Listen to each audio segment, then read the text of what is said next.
ನಮಸ್ಕಾರ. ಸದಾನಂದ ಬಾಬು ಯೂಟ್ಯೂಬ್ ವಾಹಿನಿಗೆ ಸ್ವಾಗತ.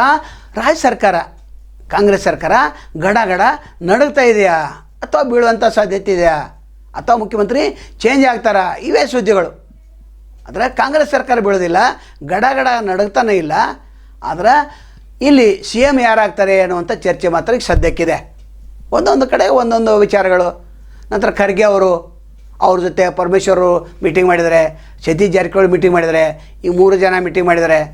ನಂತರ ಸಿದ್ದರಾಮಯ್ಯ ಹೈಕಮಾಂಡ್ ಏನು ಹೇಳ್ತೈತೆ ಅದಕ್ಕೆ ನಾನು ಬದ್ಧ ಅಂತ ಇವರು ಒಮ್ಮೆ ಹೇಳ್ತಾರೆ, ಇನ್ನೊಮ್ಮೆ ಹೇಳ್ತಾರೆ ನಾನೇ 5 ವರ್ಷ ಮುಖ್ಯಮಂತ್ರಿ ಅಂತ ಹೇಳ್ತಾರೆ. ಡಿ ಕೆ ಶಿವಕುಮಾರ್ ಏನು ಹೇಳ್ತಾರೆ, ಸಿದ್ದರಾಮಯ್ಯ ಏನು ಹೇಳ್ತಾರೆ ಅದಕ್ಕೆ ನಾನು ಒಪ್ಪಿಗೆ ಇದೆ ಅಂತ ಹೇಳ್ತಾರೆ. 2 ವರ್ಷ ಆಗಿದೆ, ಬಿಟ್ಟು ಕೊಡಬೇಕಾಗಿತ್ತು. ಯಾಕಂದರೆ ಈಗಾಗಲೇ 7.5 ವರ್ಷ ಮುಗಿಸಿರಲ್ಲ, 5 ವರ್ಷ ಮತ್ತು ಇದು 2.5 ವರ್ಷ ಬಿಟ್ಟು ಕೊಡಬೇಕು. ಯಾಕಂದರೆ ಪಕ್ಷ ಸಂಘಟನೆ ಮಾಡಿದ್ದಾರೆ ಡಿ ಕೆ ಶಿವಕುಮಾರ್ ಅವರು. ಆದರೆ ಡಿ ಕೆ ಶಿವಕುಮಾರ್ ಮುಖ್ಯಮಂತ್ರಿ ಆಗಬಾರ್ದಂತ ಸತೀಶ್ ಜಾರಕಿಹೊಳಿ ಪ್ಲ್ಯಾನಿಂಗ್ ಏನಿತಾ ಇದ್ದಾರೆ. ಖರ್ಗೆ ಅವ್ರನ್ನ ಬಿಟ್ಟ ರಾಹುಲ್ ಗಾಂಧಿ ಮತ್ತು ಸೋನಿಯಾ ಗಾಂಧಿನ ಹಿಡ್ಕೊಂಡು ಡಿ ಕೆ ಶಿವಕುಮಾರ್ ಪ್ರಯತ್ನ ಮಾಡ್ತಾಯಿದ್ದಾರೆ.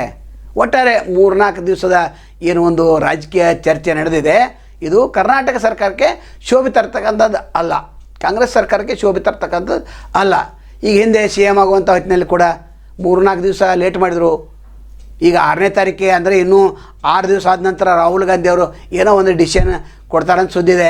ಆದರೆ ಡಿ ಕೆ ಶಿವಕುಮಾರ್ ಮುಖ್ಯಮಂತ್ರಿ ಆಗಬೇಕು ಏನೇ ಆದರೂ ಕೂಡ. ಯಾಕಂದರೆ ಅದಕ್ಕೆ ಮಾರ್ಗದರ್ಶಕರಾಗಿ ನಾವು ಸಿದ್ದರಾಮಯ್ಯ ಅವರು ನಿಲ್ಲಬೇಕು. ನಂತರ ಪರಮೇಶ್ವರ ನಾನು ರೆಡಿ ಅಂತಾರೆ. ನಂತರ ಜಾರ್ಜ್ ಅವರು ಮಾತ್ರ ಸತೀಶ್ ಜಾರಕಿಹೊಳಿ ಮನೆಯಲ್ಲಿ ಔತಣ ಕೂಟ ಆಯ್ತು, ಅಲ್ಲಿ ಕೂಡ ಚರ್ಚೆ ಇದೇ ಆಗಿದೆ.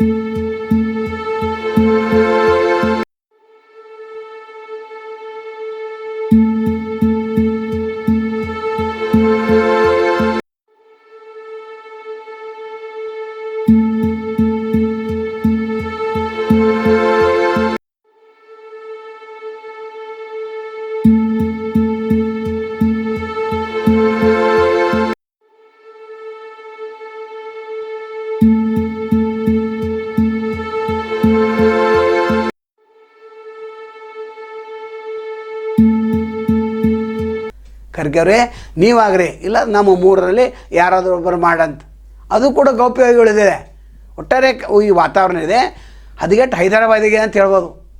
ಜನ ಏನು ಮಾಡಿದರು, 136 ಸೀಟ್ ನಿಮ್ಮನ್ನು ಆರಿಸ್ತಂದರು ಅಭಿವೃದ್ಧಿ ಮಾಡಲಿ ಅಂತೇಳಿ. ಅಭಿವೃದ್ಧಿ ಮಾಡಿದರೆ ಇಲ್ಲ ಅಂತಲ್ಲ, ಗ್ಯಾರಂಟಿಗಳು ಕೈ ಹಿಡ್ತೇವೆ. ಅದರ ಈ ರಾಜಕೀಯ ಏನು ಚದುರಂಗದ ಆಟ ನಡೆದಿದೆ ಇದು ಬಂದ್ ಆಗಬೇಕು. ಇನ್ನು ಕುದುರೆ ವ್ಯಾಪಾರ ಮಾಡ್ತಾರೆ ಅಂತ ಬಿ ಜೆ ಪಿ ಅವರು ಆರೋಪ ಮಾಡಿದ್ದಾರೆ. ನಂತರ ಡಿ ಕೆ ಶಿವಕುಮಾರ್ ಹೇಳ್ತಾರೆ ಇದು ಕುದುರೆ ವ್ಯಾಪಾರ, ಬಿ ಜೆ ಪಿಗೆ ಕೊಟ್ಟಂಥ ಸಂಸ್ಕೃತಿ ಬಳವಳಿ ಅಂತ ಅವ್ರು ಹೇಳ್ತಾರೆ, ನಿಮ್ಮದಿದು ನಮ್ದಲ್ಲ ಅಂತೇಳಿ. ಅದು ಕೂಡ ಇವರು ಕೆಲವೊಂದು ಜನನ ದಿಲ್ಲಿಗೆ ಕಳಿಸ್ತಾ ಇದ್ದಾರಲ್ಲ. ಆದರೆ ಡಿ ಕೆ ಶಿವಕುಮಾರ್ ಹೇಳ್ತಾರೆ ಇಲ್ಲ, ಅಲ್ಲಿ ಮಂತ್ರಿಗಿರಿಗಾಗಿ ಇವರು ಹೋಗ್ತಾ ಇದ್ದಾರಂತ. ಒಟ್ಟಾರೆ ಗೊಂದಲದ ವಾತಾವರಣ ನಿರ್ಮಾಣ ಆಗಿದೆ. ಇದು ಯಾವ ರೀತಿ ಬಗೆಹರಿತೈತೆ ಕಾದು ನೋಡ್ಬೇಕು. ಒಮ್ಮೆ ಮುಖ್ಯಮಂತ್ರಿ ಆದ್ರಂದ್ರೆ ಸತೀಶ್ ಜಾರಕಿಹೊಳಿ ಒಪ್ಪೋದಿಲ್ಲ, ಅವರೊಂದು 10-15 ಜನ ತೊಗೊಂಡು ಹೊರಗೆ ಬಂದ್ರಂದರೆ, ಏಕನಾಥ್ ಶಿಂದೆ ಅಂತೆ ರೇಬಲ್ ಆದ್ರಂದರೆ ಹೇಳಲಿಕ್ಕೆ ಹೋಗೋದಿಲ್ಲ. ನಂತರ ಸಿದ್ದರಾಮಯ್ಯ ಅವರು ನಾನೇ ಮುಖ್ಯಮಂತ್ರಿ ಅಂತ ಅಂದ ನಂತರ ಡಿ ಕೆ ಶಿವಕುಮಾರ್ ಇವರು ರೇಬಲ್ ಆದರೆ ಹೇಳಲಿಕ್ಕೆ ಹೋಗೋದಿಲ್ಲ. ಯಾಕಂದರೆ ರಾಜಕಾರಣದಲ್ಲಿ ಈಗೇನು 7 ಕೋಟಿ ಏನು ಜನ ಇದೆ, ಇವರು 7,000 ಕೋಟಿ ಆಸ್ತಿ ಮಾಡಲಿಕ್ಕೆ ಇವರು ಪ್ರಯತ್ನವನ್ನು ಮಾಡ್ತಾಯಿದ್ದಾರೆ. ಜನರ ಬಗ್ಗೆ ಕಲ್ಪನೆ ಇಲ್ಲ, ಜನರ ಬಗ್ಗೆ ಯಾವ ರೀತಿ ತೀರ್ಮಾನ ಕೈಗೊಳ್ಬೇಕಂತಂದು ಗೊತ್ತಿಲ್ಲ, ಅಭಿವೃದ್ಧಿ ಕೆಲಸಗಳಿಲ್ಲ, ಅಭಿವೃದ್ಧಿಗೆ ಹಣ ಇಲ್ಲ. ನಂತರ ಕೇಂದ್ರ ಸರ್ಕಾರದ ಮೇಲೆ ಒತ್ತಡ ತಂದು ಹಣವನ್ನು ತೆಗೆದುಕೊಂಡು ಬರಬೇಕು ಅಂತ ಇಲ್ಲ. ಸಚಿವರು ದೊಡ್ಡ ಆಸ್ತಿ ಮಾಡ್ಕೊತಾನೆ ತಿರುಗಾಡ್ತಾ ಇದ್ದಾರೆ. ಇನ್ನೊಂದು 2.5 ವರ್ಷ, ಇನ್ನೊಂದು ಸ್ವಲ್ಪ ನಾವು ನಂತರ ಮುಂದಿನ ಎಲೆಕ್ಷನ್ದಲ್ಲಿ 2028ರಲ್ಲಿ ದೊಡ್ಡ ಪ್ರಮಾಣದಲ್ಲಿ ಆಸ್ತಿ ಮಾಡ್ಕೋಣ ಅಂತೇಳಿ ಇವರು ಪ್ರಯತ್ನ ಮಾಡ್ತಾರೆ. ಒಟ್ಟಾರೆ ಗೊಂದಲದ ಗೂಡಾಗಿದೆ. ಮುಖ್ಯಮಂತ್ರಿ ಮಾತ್ರ ಸಿದ್ದರಾಮಯ್ಯ ಅವರು ತಕ್ಷಣ ಬಿಟ್ಟುಕೊಡೋದು ಭಾಳ ಒಳ್ಳೆಯದು. ಸಾರ್ವಜನಿಕ ಇದನ್ನು ಮಾತಾಡ್ತಾರೆ. ಅದರ ಸಿದ್ದರಾಮಯ್ಯ ಪರವಾಗಿರ್ತಕ್ಕಂಥವ್ರು ಇಲ್ಲ ನೀವೇ ಇರಬೇಕು, ಡಿ ಕೆ ಶಿವಕುಮಾರ್ ಬಂದರೆ ರಾಜಕಾರಣ ಹಾಳಾಗ್ತಿದೆ, ಕಾಂಗ್ರೆಸ್ ಹಾಳಾಗ್ತಿದೆ ಅಂತ. ಮತ್ತು ಕಾಂಗ್ರೆಸ್ಸನ್ನು ಕಟ್ಟಿ ಬೆಳೆಸಿದವ್ರು ಯಾರು? D K Shivakumara.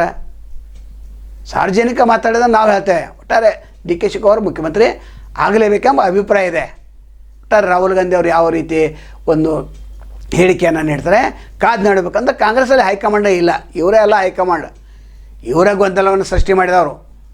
ಅದರ ಲಾಭವನ್ನು ಬಿ ಜೆ ಪಿಯವರು ಪಡಿತಾರೋ ಬಿಡ್ತಾರೋ ಗೊತ್ತಿಲ್ಲ. ಆದರೆ ಚೆಲುವರಾಯಸ್ವಾಮಿ ಅವರು ಹೇಳಿದ್ದಾರೆ, ಆರ್ ಅಶೋಕ ಅವರು ಹೇಳಿದ್ದಾರೆ, ಬೊಮ್ಮಾಯಿ ಅವರು ಕೂಡ ಹೇಳಿದ್ದಾರೆ, ಕುದುರೆ ವ್ಯಾಪಾರ ನಡೆಯುವಂಥ ಸಾಧ್ಯತೆ ಹೆಚ್ಚಿದೆ. ಯಾಕಂದರೆ ಡಿ ಕೆ ಶಿವಕುಮಾರ್ ಕಡೆ ದುಡ್ಡು ಭಾಳ ಹೆಚ್ಚಿದೆ.